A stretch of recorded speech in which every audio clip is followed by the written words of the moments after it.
desde Génesis a Apocalipsis, en los 66 libros de la Biblia. ¿Cierto?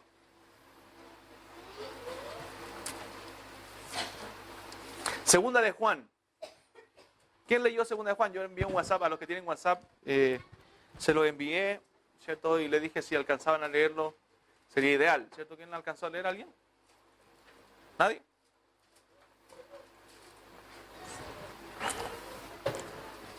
A la mano Berni. Ya, qué bueno.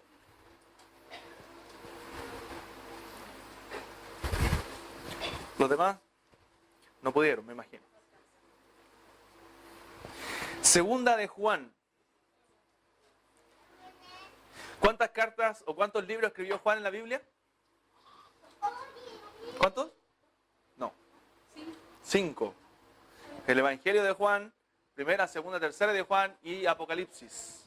¿Cierto? También lo escribió el anciano, ¿cierto? El anciano Juan.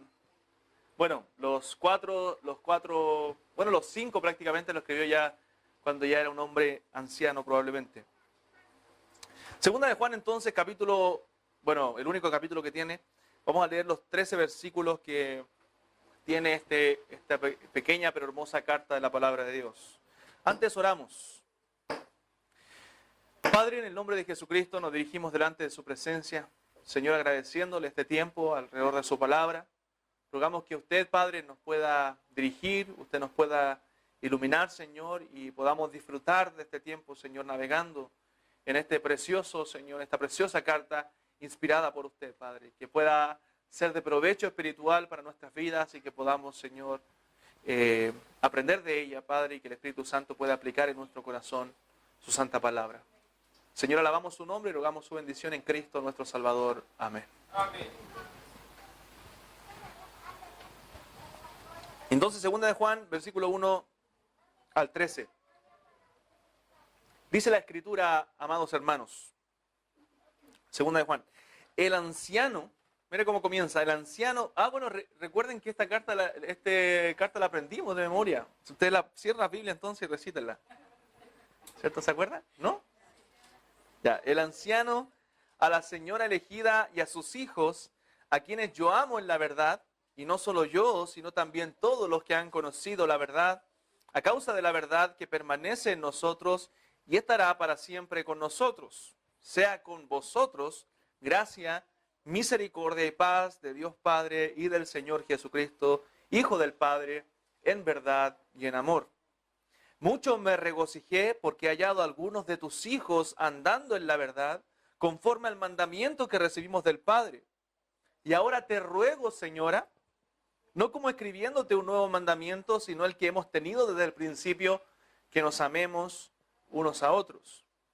Y este es el amor, que andemos según sus mandamientos. Este es el mandamiento, que andéis en amor, como vosotros habéis oído desde el principio. Esos versículos vamos a ver hoy día, ya la próxima semana, el versículo 7 al 13, pero vamos a leer toda la carta. Porque muchos engañadores han salido por el mundo que no confiesan que Jesucristo ha venido en carne. Quien esto hace, mire lo que dice la Escritura, es el engañador y el anticristo. Mirad por vosotros mismos para que no perdáis el fruto de vuestro trabajo, sino que recibáis galardón completo. Cualquiera que se extravía y no persevera en la doctrina de Cristo, no tiene a Dios. El que persevera en la doctrina de Cristo, ese sí tiene al Padre y al Hijo. Si alguno viene a vosotros y no trae esta doctrina, no lo recibáis en casa, ni le digáis bienvenido. Porque el que le dice bienvenido participa en sus malas obras.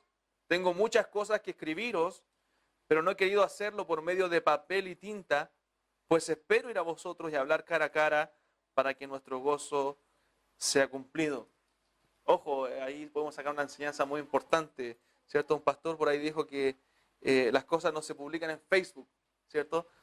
Muchas de las cosas, ¿cierto?, que queremos decirle a otras personas se hablan cara a cara. Ni siquiera Juan quiso escribirlo por medio de papel y lápiz, sino que quiso ver cara a cara, ¿cierto?, y comunicarle a los hermanos ciertas cosas. Los hijos de tu hermana, dice el verso 13, la elegida, te saludan. Amén. Bueno, hermanos, esta pequeña carta del apóstol Juan, ¿cierto?, del apóstol era uno de los discípulos de Jesucristo, ¿cierto? Uno de los 12. La veremos en dos sermones. Primero, hoy desde el versículo 1 al verso 6, ¿cierto? Y Dios mediante. La otra semana veremos desde el versículo 7 al verso 13. En el versículo 1 al 6, ¿cierto? Veremos lo que es la salutación de Juan al destinatario de la carta y la importancia que Juan le da a la verdad, ¿cierto? En esta carta y al amor. Y la segunda división que vemos es del verso 7 al 13, donde vemos ya el propósito de la carta, el propósito de por qué Juan escribió a los destinatarios, ¿cierto? Esta carta, que fue las falsas doctrinas que Juan trataba de contrarrestar, ¿cierto? En el seno de la iglesia, ¿cierto? Desde el seno de la iglesia habían surgido falsos maestros que querían llenar la iglesia de falsas doctrinas. Bueno, Juan escribió esta carta al final de sus días ya, alrededor del año 100, ¿cierto? 90 y algo después de Cristo, y él se describe aquí en el verso 1 como el anciano, ¿cierto? Como el anciano. No solamente para mostrar Juan su edad avanzada, ¿cierto? No solamente para eso, sino también para poner la atención, el de los destinatarios, ¿cierto? En su autoridad espiritual sobre las congregaciones que él manejaba, ¿cierto? Que él tenía a su cargo, en este caso las congregaciones de Asia Menor. Recuerdan que Juan, cuando escribió el Apocalipsis, él comienza escribiendo, ¿cierto? Un mensaje o 7 mensajes a 7 iglesias que estaban ubicadas en Asia Menor. Una de ellas era la iglesia de Éfeso, ¿cierto? Entonces, en aquel tiempo, cuando Juan ya escribió esta carta, él era no un anciano, como dice Pedro. Si usted lee en 1 Pedro capítulo 5, dice que él escribe a los ancianos y él, un anciano como ellos también, sino que Juan era el anciano porque probablemente Juan era el único apóstol con vida ya en estos tiempos. Todos los otros apóstoles ya habían muerto, ya habían sido martirizados. Recuerden que el Señor Jesucristo hizo mención de Juan como el único que no iba a sufrir, ¿cierto?, una muerte de martirio como los demás discípulos. Entonces él iba a morir de anciano. Entonces era el único apóstol con vida al tiempo de que él escribió esta carta de segunda de Juan. Y también, obviamente, era un título honorífico para él como uno de los apóstoles del Señor. Ahora, ¿quién fue el receptor de esta carta? ¿Quiénes fueron los receptores? Dice el texto, verso 1, el anciano, ¿a quién? A la señora elegida y a sus hijos. Dice, a quienes yo amo en la verdad. Y hay dos posiciones, ¿cierto?, respecto a quién fue dirigida la carta. ¿Quiénes son, ¿cierto?, la señora elegida y sus hijos? Hay una posición que dice que es una hermana literal, ¿cierto?, y sus hijos, una hermana de la iglesia, probablemente una hermana donde en su casa se celebraban los cultos, ¿cierto?, de la iglesia a la cual Juan se dirige. Pero yo me apego más a la segunda, que la señora elegida es una iglesia local, es una iglesia de Asia Menor, y sus hijos son las iglesias donde debía circular esta carta. Recuerden que Juan estaba a cargo de las iglesias de Asia Menor, y esta carta estaba dirigida a la iglesia, y a las iglesias, ¿cierto?, debía circular también, de todo Asia Menor. Ya que Juan era, como le dije, el anciano o el pastor encargado, el apóstol encargado dentro de la iglesia. En Apocalipsis le escribe a estas 7 iglesias con mensajes de parte de Dios. La iglesia se compone de los elegidos de Dios, y el propósito, si usted ve tanto en Primera de Juan como en Segunda de Juan, el propósito de las cartas es corregir la falsa doctrina que en aquella época, ¿cierto?, se estaban levantando, como dije recién, en el seno de la iglesia. Ahora, mi postura no es que se me imaginó, ¿cierto?, creer que es una iglesia y no una señora, sino que a la luz de la palabra del Señor. Mire lo que dice Primera de Pedro capítulo 5. Primera de Pedro capítulo 5, versículo 13.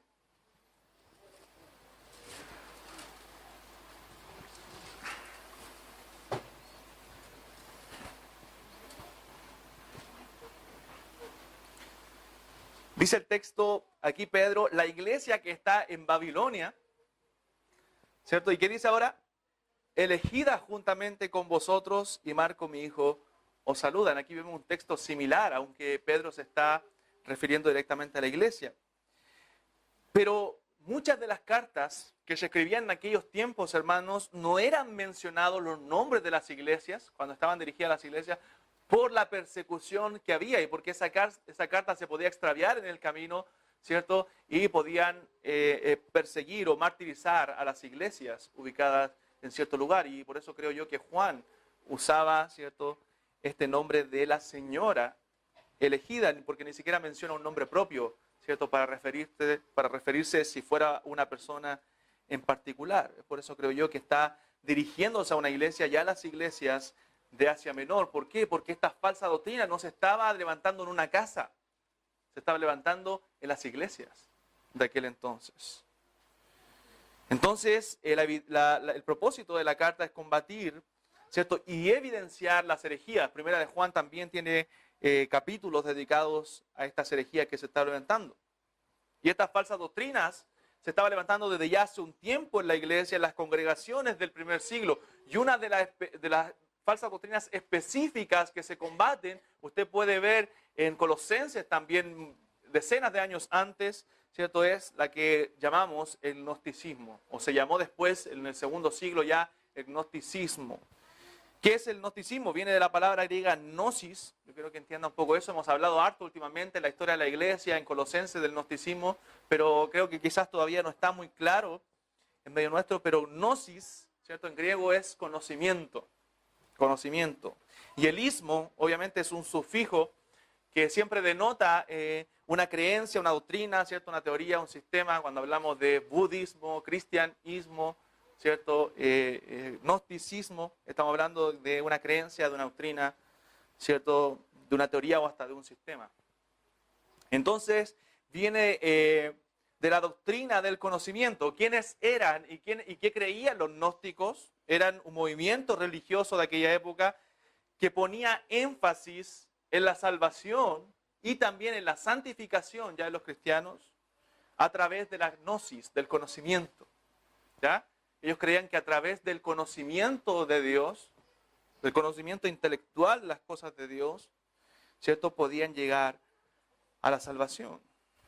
Una de sus creencias esenciales de estos movimientos, de esta falsa doctrina que surgió en aquellos tiempos, era una oposición, un dualismo que se llama una oposición entre el mundo espiritual, ¿cierto?, eso lo hemos explicado, y el mundo o el universo material, ¿cierto? Es como la fuerza del bien y del mal, ¿cierto? El yin y el yang.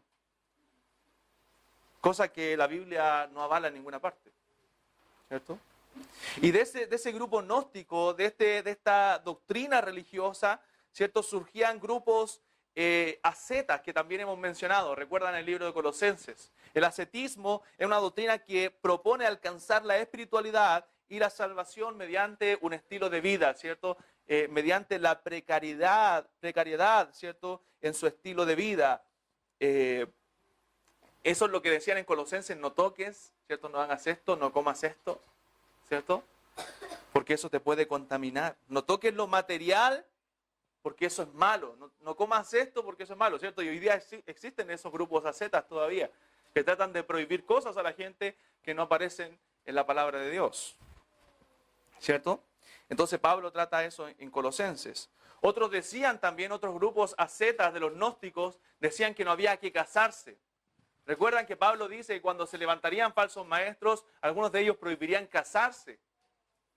¿Por qué? Porque ellos decían que esas relaciones íntimas de pareja, de personas, la intimidad entre un hombre y una mujer es carnal, es material, es malo, no es del lado espiritual. ¿Se da cuenta? Ponían este dualismo entre el bien, o sea, entre lo material y lo inmaterial. Ellos decían lo inmaterial, ¿cierto?, lo espiritual, lo del alma es bueno, pero todo lo que tiene que ver con el cuerpo, todo lo material, lo de este mundo, es malo. Y otros gnósticos, ¿cierto?, también caían en una herejía que se llama el docetismo.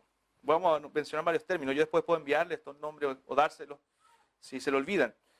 Pero el docetismo, ¿qué decía? Ellos decían que el cuerpo de Jesús, también separando lo material de lo inmaterial, ¿cierto?, el cuerpo del alma, decían que el cuerpo de Jesús era aparente, ¿cierto?, que no era verdadero. no era verdaderamente humano. O sea que prácticamente Jesús vino como un fantasma, ¿cierto?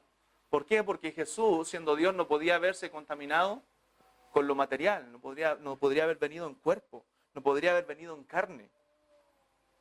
¿Ya? Por eso Jesús no había venido en carne, aseveraban los gnósticos. Y ahí uno entiende el versículo 7 de esta carta. ¿Qué dice el verso 7? Porque muchos engañadores, dice Juan, han salido por el mundo, y aquí está hablando de los gnósticos. ¿Qué decían ellos? Que no confiesan que Jesucristo ha venido en carne. ¿Se entiende? Quien esto hace, ¿qué dice Juan? ¿Qué es? Quien cree esto, le dice, es el engañador y es el anticristo. O sea, quien asevera estas doctrinas, no es de Dios, es anti Dios. Entonces no se dejen engañar por estas falsas enseñanzas, no se dejen engañar por los gnósticos. Parece algo bonito, ¿cierto? Decir que el alma es bueno, lo espiritual es bueno, lo inmaterial es bueno, pero lo material es malo. Parece romántico, ¿cierto? Pero no es así. Por algo Dios nos creó a nosotros sin cuerpo. Y el cuerpo no es malo. Y ahí también en Primera de Juan, Juan lo trata en el capítulo 2 de Primera de Juan, versículo 18, donde dice, hijitos, ya es el último tiempo, y según vosotros oísteis que el anticristo viene. Y ahora han surgido muchos anticristos, por esto conocemos que es el último tiempo. Salieron de nosotros, pero no eran de nosotros, porque si hubiesen sido de nosotros, habían permanecido con nosotros, pero salieron para que se manifestase que no todos son de nosotros, pero vosotros tenéis la unción del Santo y conocéis todas las cosas. O sea, todos estos falsos maestros, o muchos de estos falsos maestros, hermanos, habían surgido del seno de la iglesia. El ataque no había sido de fuera de la iglesia hacia adentro, sino de dentro mismo habían surgido falsos maestros. Recuerdan que Pablo les dijo decenas también de años atrás, 15, 20 años atrás, o más incluso, le había dicho a los efesios que dentro de vosotros mismos saldrán lobos rapaces que querrán engañar a la congregación. O sea, hermanos, la iglesia había sido atacada desde adentro mismo. Ahora, de cristianos que tenían falsa enseñanza, no, de no cristianos. Porque salieron de nosotros, dice Juan, pero no eran de nosotros. No eran de nosotros. ¿Se dan cuenta? Entonces tenemos que hacer esa introducción del contexto, ¿cierto? Histórica, para entender lo que quiere enseñar Juan aquí en Segunda de Juan. Entonces el ataque que quiere hacer él es contra las falsas enseñanzas, contra el gnosticismo, hermano, que fue dañino para la iglesia. Que fue dañino para la iglesia. Y hoy día podemos ver religiones gnósticas, ¿cierto? Todo lo que tiene que ver con la nueva era y todas esas cosas, ¿cierto? Nacieron de los gnósticos. Entonces, hermanos, en el verso 3 ya Pablo dice, sea con vosotros gracia, misericordia y paz de Dios y Padre y del Señor Jesucristo, Hijo del Padre, en verdad y en amor. Y ahí luego comienza ya a dirigirse, ¿cierto?, a esta iglesia, creo yo. Ahora, si usted cree que puede ser a una persona en particular, no hay ningún problema con eso. Pero por el contexto y por todo lo que mencioné anteriormente, creo que se está dirigiendo a una iglesia, ya las iglesias de Asia Menor de aquel tiempo. Entonces comienza en estos versos, en los primeros 4 versos de este pasaje, Juan a mencionar la importancia de la verdad. Nótese en los primeros 4 versículos cuántas veces aparece la palabra verdad. Cuéntelas por favor ahí.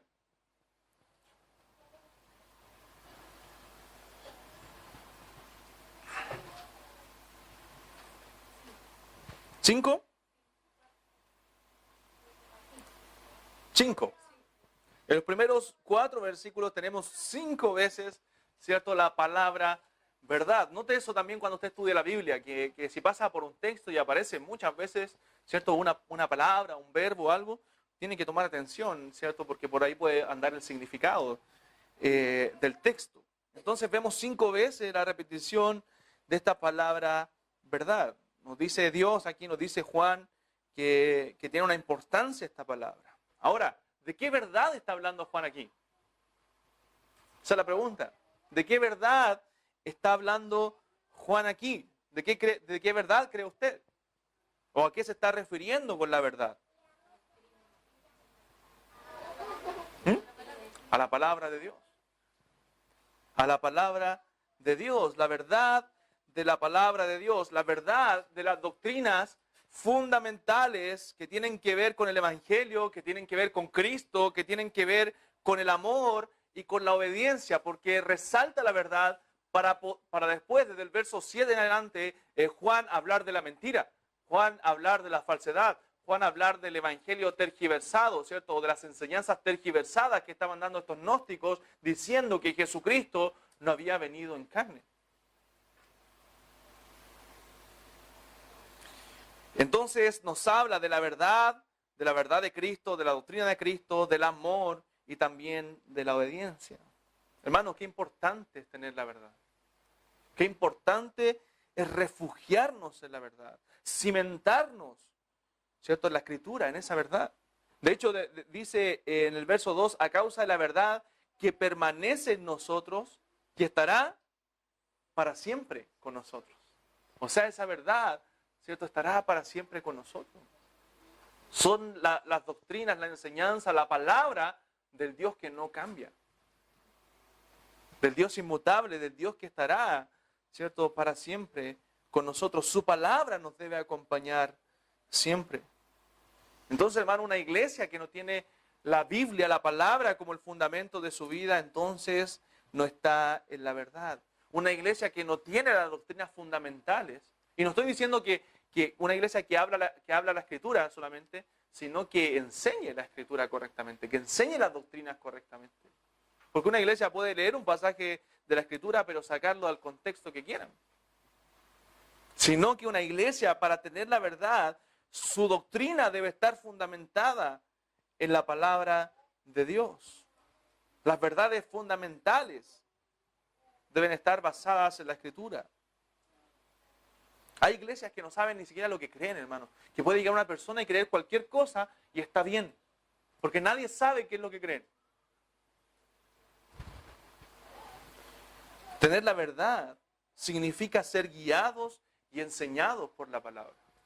Nosotros debemos ser guiados y enseñados por la palabra. Llevar a la práctica todo lo que la Biblia, ¿cierto?, la palabra de Dios nos enseña. Tener la verdad, hermano, es resaltar aquellas verdades fundamentales de la palabra de Dios. Nosotros no estamos aquí para contar historias de la Biblia simplemente, sino para resaltar las verdades centrales de la Escritura, las doctrinas fundamentales de la Escritura. Hay 9, 10, ¿cierto?, doctrinas que son fundamentales para la iglesia de Cristo. Y nosotros tenemos que resaltar, ¿cierto?, y enseñar esas doctrinas constantemente. A veces las iglesias, hermanos, se pelean por cosas tan pequeñas. A veces se pelean por cosas tan secundarias, pero se desconoce y no se defiende, ¿cierto?, las verdades que son fundamentales de la palabra de Dios. Y no se pelea por esas cosas. No se lucha por esas cosas. Esas son las cosas por las cuales yo debo estar dispuesto a luchar y a morir. Las que son fundamentales de la palabra de Dios. Juan amaba, dice el texto del versículo 1, yo amo en la verdad. Él amaba en la verdad a los que andaban en la verdad, a las iglesias que andaban, ¿cierto?, en la verdad. ¿En qué verdad? En la verdad escritural, hermano. En la verdad revelada en la palabra de Dios. La Biblia, la palabra de Dios para nosotros es suficiente. Para nosotros la palabra de Dios es infalible, ¿cierto? Para nosotros la palabra de Dios es inerrante. ¿Qué quiero decir con esto? ¿Cierto? Que no necesitamos nada fuera de la palabra de Dios, ¿cierto? La Biblia es suficiente para nosotros. Aquí encontramos todo, aquí encontramos nuestra guía, en nuestro manual de vida. En cada área de nuestra vida la Biblia puede ayudarnos. Todo lo que tiene que ver con el alma, hermanos, está en la palabra de Dios. Es suficiente. Es infalible, ¿cierto? La Biblia no falla en sus propósitos. Cumple, ¿cierto?, a lo que Dios la envía. Es inerrante, la Biblia no contiene errores en sus manuscritos originales. Es inspirada por Dios. Nos puede ayudar en nuestra vida, familia, en nuestros matrimonios, en crianza de hijos, en la iglesia, en todo. ¿Quiere saber cómo conducirse en la vida? ¿Quiere saber cómo conducirse en el seno de la familia, en la iglesia? Estudie la palabra de Dios. Es la revelación completa, exacta y perfecta de lo que Dios quiso revelarnos. Y cómo Dios quiso revelarse. La Escritura nos dice que la verdad, ¿cierto? La palabra es importante porque nos santifica, ¿cierto? ¿Recuerda lo que dijo Juan en la oración? Cristo en la oración en Juan capítulo 17. Santifícalos en tu verdad, tu palabra es verdad. Santifícalos en tu verdad, tu palabra es verdad. En Efesios 5, versículo 25, cuando habla de los maridos, dice: maridos, amad a vuestras mujeres, así como Cristo amó a la iglesia y se entregó a sí mismo por ella para santificarla, habiéndola purificado en el lavamiento del agua por la palabra, a fin de presentársela a sí mismo una iglesia gloriosa, que no tuviese mancha ni arruga ni cosa semejante, sino que fuese santa y sin mancha. El mismo Señor Jesucristo nos santifica, dice, por su palabra. Amén. Nos limpia, nos purifica por la palabra. Hermanos, debemos nosotros admirar e imitar ese celo que tenían los apóstoles, ese celo que tenía Pedro, ese celo que tenía Juan, ese celo que tenía Judas, el buen Judas, el escritor de la carta de Judas, ¿cierto? El celo que tenía Pablo, ¿cierto? Que los llevaba, hermanos, a defender de una manera tan extraordinaria las verdades de la palabra de Dios. Ellos no le tenían miedo a nada cuando tenía que ver con las verdades fundamentales de Dios. De hecho, Judas, cuando lleguemos, vamos a ver cómo Judas defiende, hermano, la verdad contra las falsas doctrinas. Él dice, ¿cierto?, que nos llama a contender ardientemente por la fe que una vez ha sido dada a los santos. Y contender ardientemente por la fe, está diciendo, por el conjunto de doctrinas fundamentales que nos son enseñadas en las Escrituras.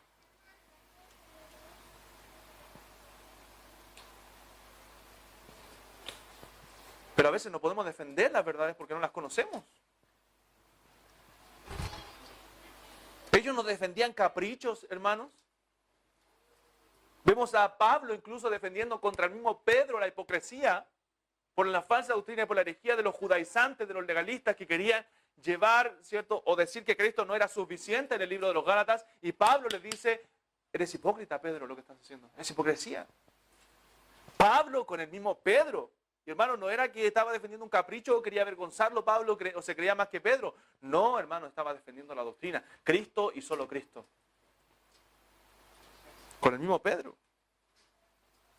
Entonces no defendían caprichos, no eran convicciones personales. A mí me parece que se hace así, no, a mí me parece que se hace así.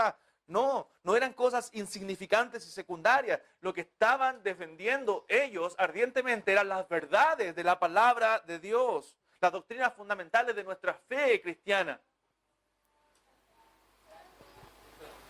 Y son las doctrinas que todos nosotros debiéramos conocer y saber y defender.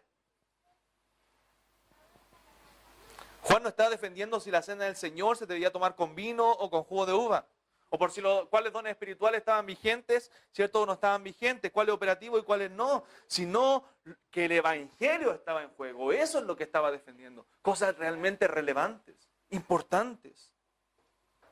La doctrina de Cristo. La doctrina de Cristo. Y a eso dicen: no lo recibáis en casa, ni siquiera le digáis bienvenido.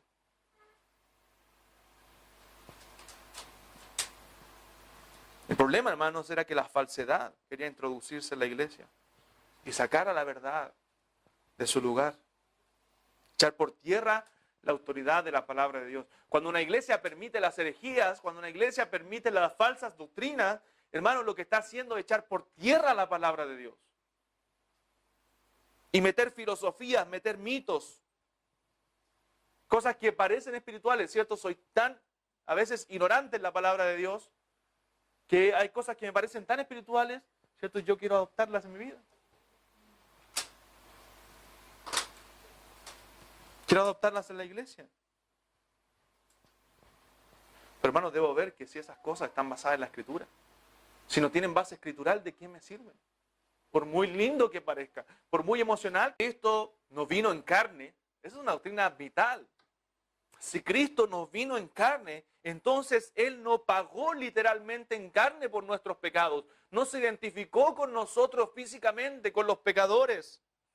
No sintió las tentaciones externas que nosotros sentimos. Ni tampoco murió, ni tampoco resucitó en nuestro lugar porque era un fantasma, como decían los gnósticos. Es una doctrina aberrante, ¿se da cuenta? Pero parece bonita. Porque no, lo espiritual es bueno. Lo del alma es bueno.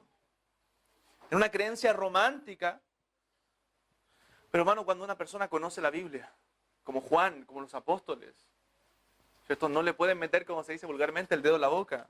No se puede dejar engañar, porque sabe lo que la Escritura dice. Ellos decían lo material es malo, lo espiritual, lo inmaterial, ¿cierto? Es bueno. De eso tenemos que ocuparnos, de lo inmaterial. Entonces, hermanos, hay doctrinas por las cuales nosotros debemos estar dispuestos a morir. Y esas son las fundamentales. Y esas son las que dicen si una persona o una iglesia es mi hermano en Cristo o no. ¿Cuáles son algunas de estas doctrinas? La Trinidad de Dios. Si alguien no cree que Dios es trino, ¿cierto? Como los testigos de Jehová, ellos no son nuestros hermanos. Debemos orar por la conversión de ellos. Porque ellos no creen dos doctrinas fundamentales para nosotros. La Trinidad de Dios y la deidad de Cristo. La deidad de Cristo es otra doctrina fundamental. Aún la humanidad de Cristo. Que Cristo vino en carne. El nacimiento virginal de Cristo, hermanos, es una doctrina vital para nosotros. La persona del Espíritu Santo. El Espíritu Santo no es una fuerza. El Espíritu Santo es una persona y es Dios. La persona y deidad del Espíritu Santo. La salvación solo por gracia. Doctrinas fundamentales por las cuales usted y yo debemos estar dispuestos a defender hasta la muerte. La inerrancia e infalibilidad de la Escritura. La eternidad del cielo y del infierno. La depravación total del hombre. Porque de ahí nacen nuestras doctrinas de salvación. Si el hombre no está muerto en su delito de pecado, entonces créame, la salvación no va a ser solo por gracia, sino gracia más obras. Aunque en la teoría yo diga que es por gracia. La soberanía de Dios en todas las cosas. El evangelio puro, hermanos, la justificación por la fe sola. Son doctrinas vitales. Esas son las bases de nuestra fe. Es vital. Y eso me llevará a considerar a otra persona mi hermano en Cristo, no. Todo lo otro es secundario. Todo lo otro es secundario. No significa que no sea no importante. Lo otro me va a llevar simplemente a tener comunión o no con otra iglesia o con otro hermano. Pero esto me va a llevar a considerar si la persona con la cual yo hablo, la iglesia con la cual yo me relaciono es mi hermano en Cristo. Entonces, hermanos, hay doctrinas que son vitales. Eso es la verdad de la palabra de Dios. Y esa verdad defendía a los apóstoles. Ellos vinieron a poner el fundamento, ¿cierto? Ellos vinieron a poner la base como apóstoles y profetas, ¿cierto? Y ese fundamento no es otro, decían ellos, que Jesucristo mismo. Ellos vinieron a poner la doctrina. Entonces, es importantísimo, hermanos, andar en la verdad. Perdón, tener la verdad. Pero también, y ese es el segundo punto, que nosotros debemos andar. No solo creer, ¿cierto?, en la verdad, sino andar en la verdad. Y eso es otra cosa. Versículo 4 del texto.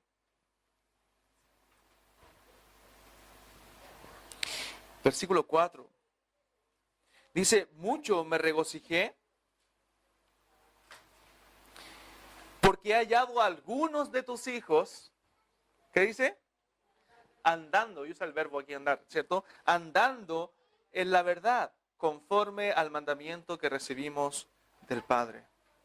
No sirve solo tener la verdad, es bueno tener la verdad, es importante, lo vimos, ¿cierto? La verdad, pero no solamente nosotros como iglesia, como cristianos, hermanos míos, debemos tener la verdad, sino también andar en la verdad.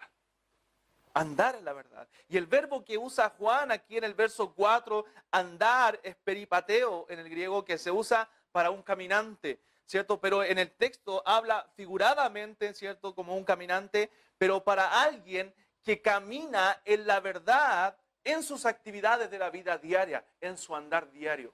O sea, nosotros debemos andar en la verdad, caminar a diario en mis actividades en la verdad. ¿Va una de las características ser íntegro? Pero esa verdad, lo que está queriendo decir Juan, esa verdad de la palabra, esas doctrinas fundamentales, no son simple conocimiento. Yo debo llevar a la práctica, a vivir la verdad. ¿Se entiende? O sea, lo que dice Juan, mucho me regocijé, o sea, producía gozo en el corazón de Juan el saber que algunas iglesias estaban viviendo en la verdad. No que solo la enseñaban, no que solo la creían, sino que la vivían, andaban en la verdad. Aunque quizás, ¿cierto? O implícitamente aquí Juan también está dejándonos claro que no todos andaban en la verdad. Y eso queda claro también en las cartas de Apocalipsis, de las 7 iglesias de Asia Menor, que no todas las iglesias andaban en la verdad.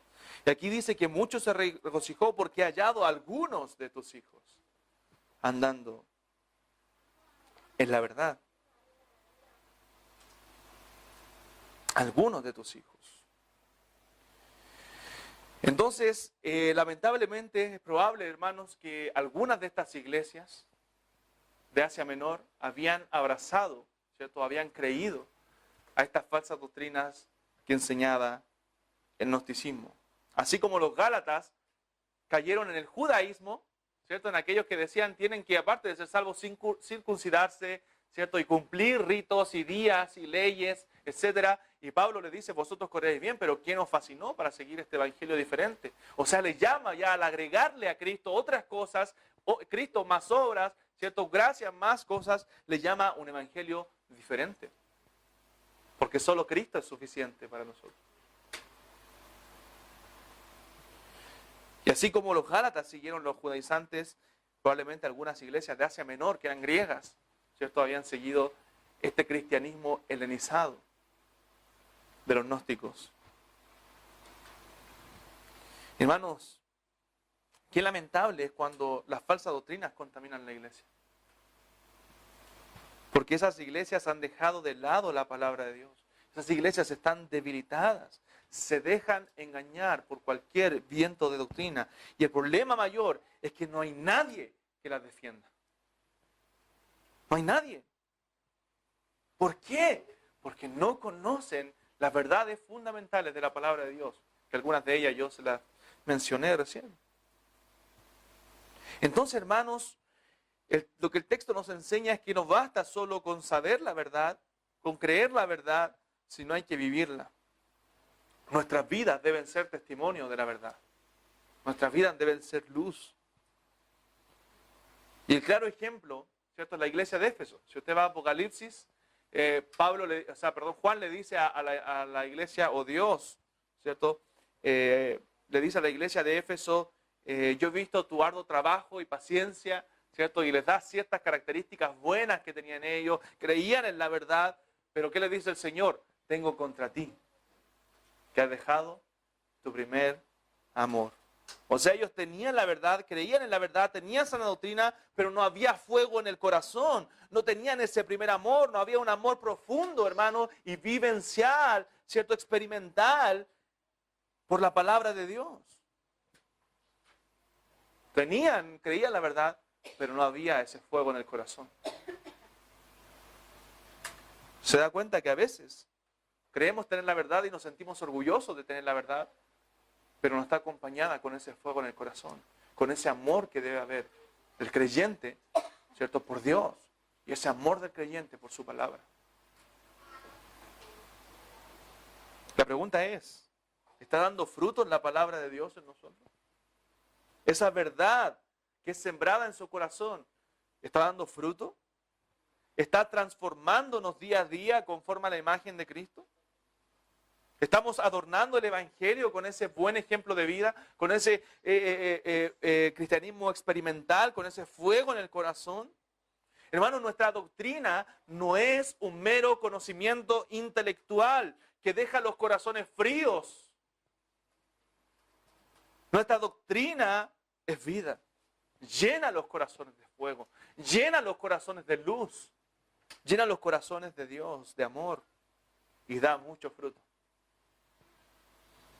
Y da mucho fruto. No puedo dejar ni lo uno ni lo otro. Esos son los extremos a veces que se van a las iglesias. O puro amor, ¿cierto? Y cero conocimiento, que los mata igual. O puro conocimiento y cero amor, que también hace sus corazones fríos. Juan, el escritor de esta carta, se regocijaba al ver creyentes, ¿cierto? Al ver iglesias andando en la verdad. Qué gozo es poder visitar una iglesia, ¿cierto? Ya que nosotros somos de esta iglesia, y ver que andan en la verdad. Y ese mandamiento, ¿cierto? Dice, lo recibimos del Padre. Algunos de tus hijos andando en la verdad conforme al mandamiento que recibimos del Padre. Esto quiere decir que el Padre, ¿cierto?, reveló esa completa verdad en Jesucristo, nuestro Salvador. Y Él es la verdad, ¿cierto? Dice Juan capítulo 1, versos 17 y 18, pues la ley por medio de Moisés fue dada, pero la gracia y la verdad vinieron por medio de Jesucristo. A Dios nadie le vio jamás. El unigénito Hijo que está en el seno del Padre, Él le ha dado a conocer. Entonces, hermanos, debemos andar y vivir en la verdad. No aparentar ser cristiano. Amén. Sino vivir la vida como cristiano. Si usted ha sido transformado por el Evangelio, usted va a vivir como cristiano. Usted no anda en pecado, usted no anda en mentira, usted anda en la verdad de la palabra de Dios. Nuestras doctrinas, como les dije, son vivenciales. No son simples teorías. No es que yo tengo que aprenderme de memoria algo. Amén. Yo tengo que aprender para vivir. Pablo dice a los efesios que os comportéis, ¿cierto?, como es digno del Evangelio de Cristo. El estar con Jesús, el vivir, ¿cierto?, a los pies de Jesús, te va a llevar a vivir una vida diferente, hermano mío. A vivir en obediencia, a estar de acuerdo con sus mandatos. Jesús dijo, si me amáis, guardad mis mandamientos. Los discípulos fueron, ahí en Hechos capítulo 4, conocidos que habían estado con Jesús porque Él había transformado sus vidas. Tercero y último del texto, el día de hoy, es que esta verdad de Dios, esta verdad enseñada en su palabra, liga a los corazones en amor. La verdad es la que liga a nuestros corazones en amor. Versículos 5, 6 y 6 dice, y ahora te ruego, Señora, no como escribiéndote un nuevo mandamiento, sino el que hemos tenido desde el principio, que nos amemos unos a otros. Y este es el amor, que andemos según sus mandamientos. Este es el mandamiento, que andéis en amor, como vosotros habéis oído desde el principio. Hermanos, nos sirve mucho, como les decía, la verdad sin amor. Y nos sirve el amor sin verdad. La verdad debe ligar los corazones en amor. El amor solo, sin verdad en una iglesia, se vuelve en algo meramente emocional, sin fundamento, sin base sólida, mero emocionalismo. Una iglesia llena de puro amor, de puras emociones, ¿cierto? Sin la base sólida de la Escritura, sin el control de esas emociones, bajo la autoridad de la Escritura, hermanos, se vuelve un mero emocionalismo. Sin base, sin fundamento. En cambio, la verdad sola, sin amor, pone el corazón frío, sin fuego, sin obediencia, sin santidad, sin oración. Porque no está el amor de Dios en nuestros corazones.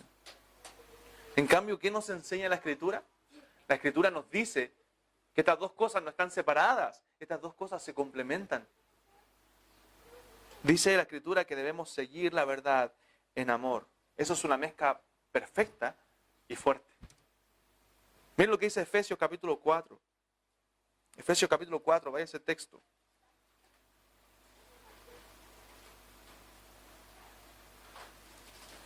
Versículo 11. El contexto está hablando que Dios dio dones a la iglesia. Y esos dones que Dios dio a la iglesia de enseñanza, ¿cierto? De pastores, de maestros, son con un propósito. Dice, y él mismo constituyó, Efesios 4:11, a unos apóstoles, a otros profetas, a otros evangelistas, a otros pastores y maestros. ¿Con qué fin Dios los constituyó? Con el propósito, con el fin de perfeccionar a los santos para la obra del ministerio, para la edificación del cuerpo de Cristo, hasta que todos lleguemos a la unidad de la fe y del conocimiento de Dios, a un varón perfecto a la medida de la estatura de la plenitud de Cristo. ¿Para qué, hermanos míos? Para que no seamos, o ya no seamos, niños fluctuantes, llevados por doquiera, ¿de qué? De todo viento de doctrina, por estratagema de hombres que para engañar emplean con astucia las artimañas del error. Sino que, ¿qué dice? Siguiendo la verdad en amor. Ese es el equilibrio bíblico. Sigamos la verdad en amor. Y siguiendo la verdad en amor, ¿qué dice? Crezcamos en todo en aquel que es la cabeza, esto es Cristo, de quien todo el cuerpo bien concertado y unido entre sí por todas las coyunturas que se ayudan mutuamente según la actividad propia de cada miembro recibe su crecimiento para ir edificándose en amor. O sea, nosotros debemos seguir esta verdad, ¿cierto? En amor. En amor. Juan le dice en esta carta, ¿cierto? Que este amor lo deben llevar a la práctica. Este amor no es emocionalismo barato, hermanos. ¿Ya? Ni tampoco son simplemente emociones. Sino que este amor se debe llevar a la práctica y se demuestra en la práctica porque eso es vivir la verdad. Si usted quiere vivir la verdad de la palabra de Dios, hermano, comienza a llevar el amor a la práctica. Porque eso es la base de la vida cristiana. Cuando la Biblia define el amor, no me acuerdo si en el matrimonio fue aquí el domingo pasado, yo hablé de 1 Corintios 13, donde dice ahí, resalta el amor como acciones. El amor no hace y el amor hace. ¿Se da cuenta? No dice siente, dice hace y no hace. O sea, hermano, el amor no es, oh, yo no siento, lo siento, no lo siento. No, hermano, tengo que hacerlo. Es un mandamiento de Dios. Y eso es vivir la verdad, amar. Y no es un nuevo mandamiento, sino que es antiguo. Que fue dado por el mismo Señor Jesucristo, dice Juan. Y le dice, te ruego, Señora, no como escribiendo tu nuevo mandamiento, sino el que hemos tenido desde el principio, que nos amemos. ¿Se da cuenta? Llevar la vida, la verdad, ¿cierto? A la práctica, amarnos unos a otros. En Juan capítulo 13, versos 34 y 35, el Señor instituye este mandamiento, ¿cierto? Que es de la ley, diciendo amarás a tu prójimo como a ti mismo.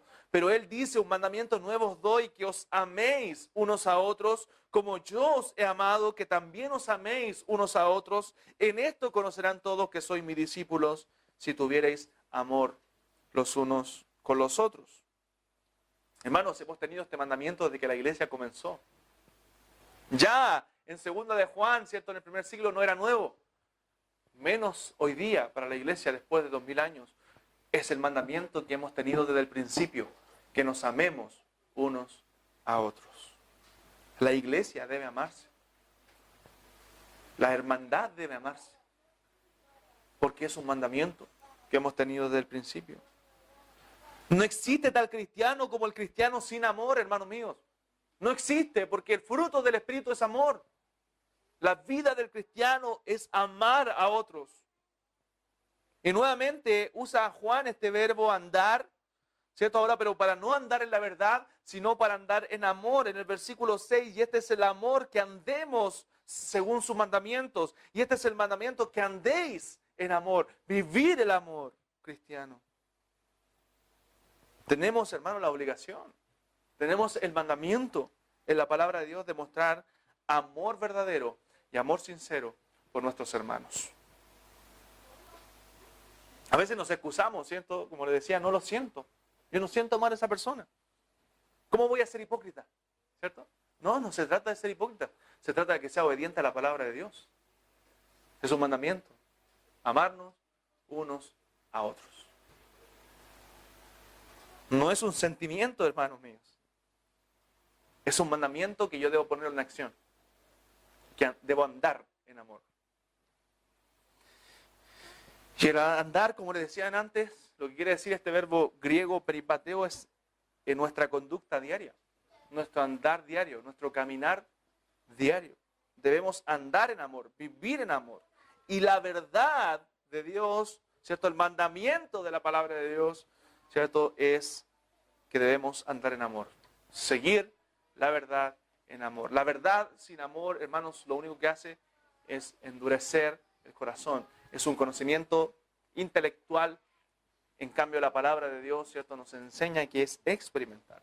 Al final no es la verdad verdadera, ¿cierto? Valga la redundancia. No es una verdad sin amor, porque no hay verdad sin amor. La verdad, y para tener la verdad, debo andar en amor. Amén. Entonces, hermanos, es una preciosa enseñanza lo que nos deja aquí segunda de Juan al comienzo. Solamente a modo introductorio, ya que el propósito de la carta lo veremos la próxima semana, ¿cierto? Hablando de estas falsas doctrinas que Juan quería atacar en la iglesia. Entonces, hermanos míos, debemos procurar andar y conocer la verdad, defenderla. Defenderla. ¿Cómo va a saber usted si alguien que viene está enseñando una verdadera doctrina o una falsa doctrina? Conociendo la Escritura. Conociendo cuáles son las doctrinas fundamentales de nuestra fe. Entonces, esa verdad debe seguirse en amor. Ahora, ¿cómo lo hago? Siendo obediente a la palabra de Dios. Es un mandamiento. Amén. Es un mandamiento. Debemos, hermanos míos, amarnos unos a otros. A veces esa tarea, ¿cierto?, de amarnos unos a otros, sobre todo en la iglesia, no se torna fácil. Amén. No es fácil. Pero debemos, dice la Escritura, amar a nuestros hermanos. Y por eso también dice soportarnos, perdonarnos, orar unos por otros. Incluso habla de saludarse unos a otros. ¿Ha leído el capítulo 16 de Romanos? Dice saludaos unos a otros. Hasta eso es importante, hermanos. Y amar a tu hermano quiere decir procurar su bien espiritual, procurar su bien físico y orar por él, ayudarle, exhortarle incluso cuando está desviado por mal camino, animarle. Todo eso es amarle. Fieles son las heridas del que ama, dice la Escritura, pero importunos los besos del que aborrece. Entonces un amor verdadero, hermanos, es una preocupación por la vida de nuestros hermanos. Y el mandamiento antiguo que Cristo nos estableció en su ministerio es que nos amemos unos a otros. Sigamos la verdad en amor. Oremos.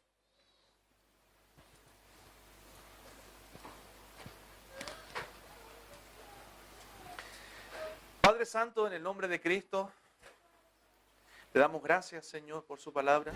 Salvador.